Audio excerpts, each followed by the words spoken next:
The chronological tapestry of human technological advancement reveals certain inventions whose transformative potential profoundly eclipses others.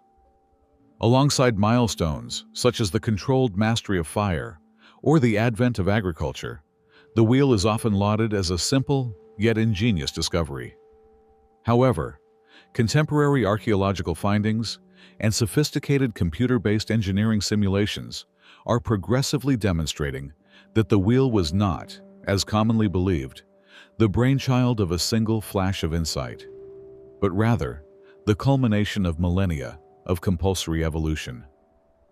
For centuries, historians posited that the wheel was primarily invented by the Sumerians in Mesopotamia or in ancient Egypt. Yet, recent scholarly investigations have dramatically shifted this paradigm, pointing towards an unexpected epicenter: the Carpathian Mountains in the heart of Europe.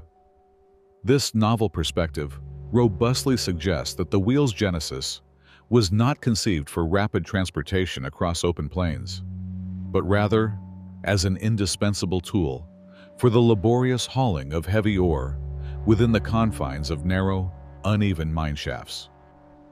The authentic narrative of the wheel commences approximately 6,000 years ago, during the Copper Age, among communities identified as the Boleráz culture.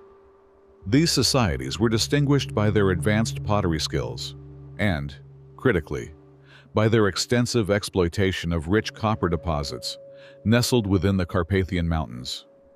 Mining operations of that era presented a formidable logistical conundrum.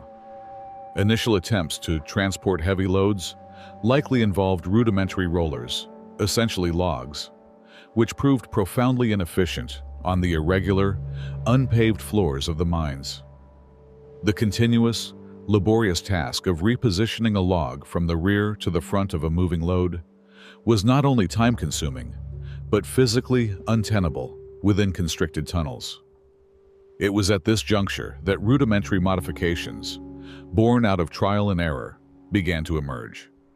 From an engineering standpoint, the evolution of the wheel is fundamentally an optimization process.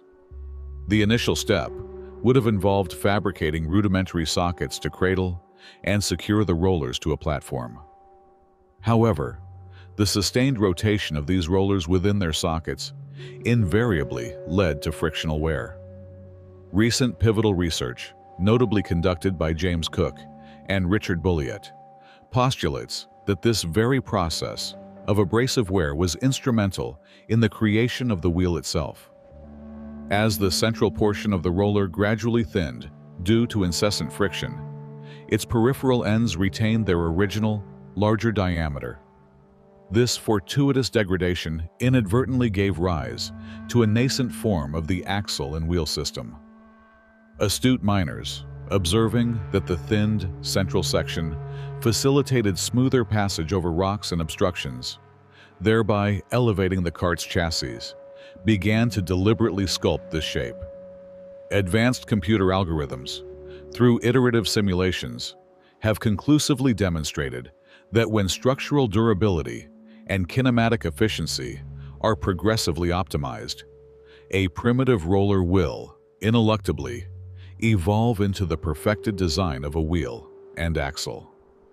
This technological leap was not merely a mechanical innovation. It represented a practical application of fundamental principles of physics. The wheel dramatically reduced the energy required to transport a given load by converting static friction into rolling friction. Intriguingly, this millennia-spanning narrative of the wheel remains incomplete to this very day.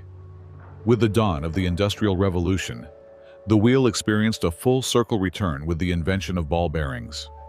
Ball bearings are, in essence, microscopic rollers meticulously arranged around an axle, representing a sophisticated and miniaturized refinement of the original system employed by the Carpathian miners.